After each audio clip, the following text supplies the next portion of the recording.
as we delve into this bar chart, you may want to think about this potentially being a cautionary tale. If we look historically from the tapeworm, mineral oil, fen-phen, Illustra, Metafast, and of course whatever is popular today, when you focus purely on the scale, the weight loss itself, you basically are doing yourself a disservice. And to go into further detail, what we look at right here was we had three groups. They think the ages of 20 to 74, covered them over about a 5-month period of time and followed them. They reduced the calories in each group by 500 calories per day, and yet the weight loss, not the body fat loss, was about equal in all groups.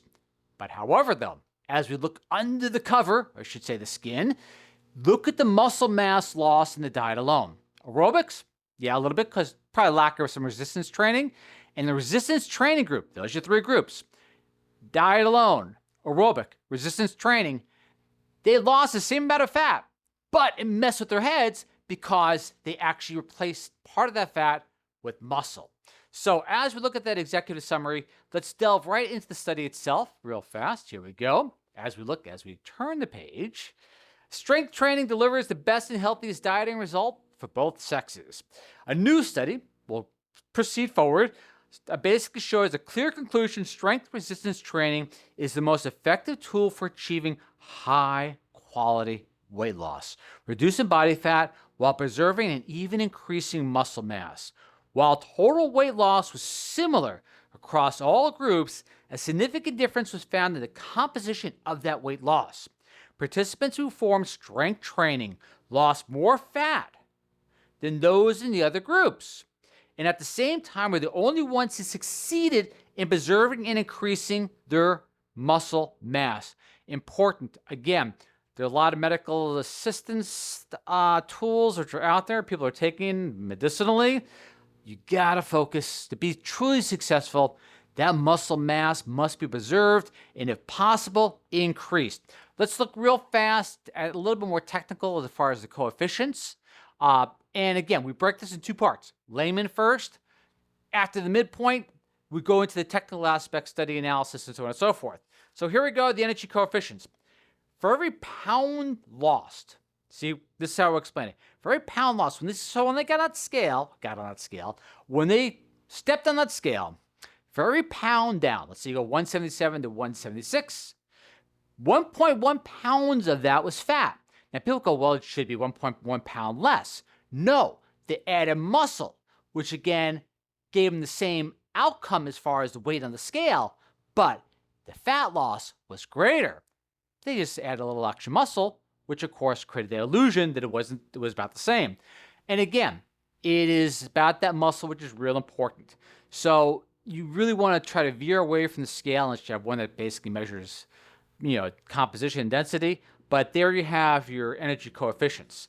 All right, so we go further into the study itself. Back to that. Muscle mass plays a central role in health and metabolism. We're kind of bringing it home here. Muscle constitutes about 40% of the body weight and is responsible for a significant portion of daily energy expenditure. You can tell what I was doing. Even at rest. When muscle mass declines, metabolic rate decreases, weight loss becomes more difficult. And here's a kicker. The greatest reduction in waist circumference. If you're more interested in looks as opposed to what the scale says, this is important. And waist circumference was observed among the participants who engaged in the strength training. Quite significant. We'll check that in a second. And real fast, if you look at the raw study itself, there's your methodology, 5 months, the group, so on and so forth. All right, now I want to go back into a few of the charts, and then we'll go into the technical aspects. Here we go. Oh, here. This is kind of technical. The study quality and power rating, I put that up at first because the sample size, so on and so forth, duration. And again, please forgive me if I speak kind of fast. All right, layman's guide. There's the aspect. The protein intake, real important. The 2 lift days, and they're pretty close to failure when you basically peruse through the study itself. And walk daily helps. That's a 3-2-1 plan. Basically, we composed without interjecting publisher bias per se to make it easy for an individual to incorporate into a medically supervised physical fitness program. All right, the takeaways. Here we go. Disclaimer. The takeaways. The shrink effect, give right there, is really important to go how the clothes fit as opposed to the scale, unless you're bodybuilding. Of course, the jeans, you have to be careful about it as far as the quads. The Benjamin Button protocol, important, you brought up there because look at the age range. Even though it wasn't stratified for age, I'd like to see the effects in each age group, it was up to 20 to 74, so it's quite a good range there, and yet the effects were quite significant. All right, the visual math of the weight loss is a little technical there. All right, so you see right there, for every 2.2 pounds of basically weight lost as far as body fat, there's going to be a gain. So as what happens there, as it's lost, there's going to be a little bit of gain of muscle, so it's going to mess with your head. All right, so what does that really mean? I put that up there as well. The quality of the weight loss, there's the abdominal circumference of the group, which basically was doing the resistance training, 3.5 inches, 9 centimeters about. You're doing pretty darn good. All right, now we go to phase 2. We are going to go into the technical aspect, and here we go. All right, there we have the clinical outcomes, the shift. That gives you a little bit more perspective. If you want to follow along and put some of the translations in at the bottom. All right, that's pretty significant. Again, at this point, we're just reinforcing the ideal that move away from using the scale to measure the quality of your outcome as opposed to how things fit. All right, next on aspect, the specs. Retrospective study, there it is. Diet was universal, so on and so forth.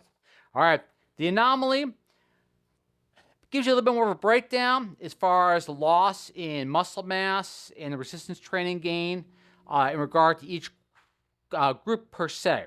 All right, the data, pretty darn good significance across the board, which leads to quite a high quality study in there as far as the post hoc measurements, so on and so forth. Clinical guide for healthcare professionals. Again, diet monotherapy. Remember Metafast and a few of the other ones, which we'll just like kind of forget about. Yeah, not the best. Resistance training seems to be the most effective. Aerobics, I still feel is important, but again, that's adding publisher bias in. But aerobics combined with some sort of resistance training, that's what you want to shoot for. And a lot of classes do that with weights and so on and so forth. All right, now for the clinician itself, for their patients in regard to cost, there's your blueprint. You're not looking a great amount of difficulty nor expense per se, even though $110, for example, between whey proteins and gym membership can be quite significant for those with not as gracious discretionary disposable income. All right, 3 hours of gym per week, tracking micros, so on and so forth. That's, again, for the healthcare professional. All right, researchers, data analysts, we're looking at basically, I'm just doing this now for fun because it's a rabbit hole for me. I like creating dashboards and doing analysis. And this is the estimated clinical cost of a trial as such, because I deal with a lot of universities. The statistical audit, again, A- in regard to this, basically the study itself, which is pretty darn good. I'd like to see a little larger sample size. I'd like to see it stratified. For age, the dictionary and the glossary of terms, for those who want to follow along, go, what the heck did that mean? Well, there it is.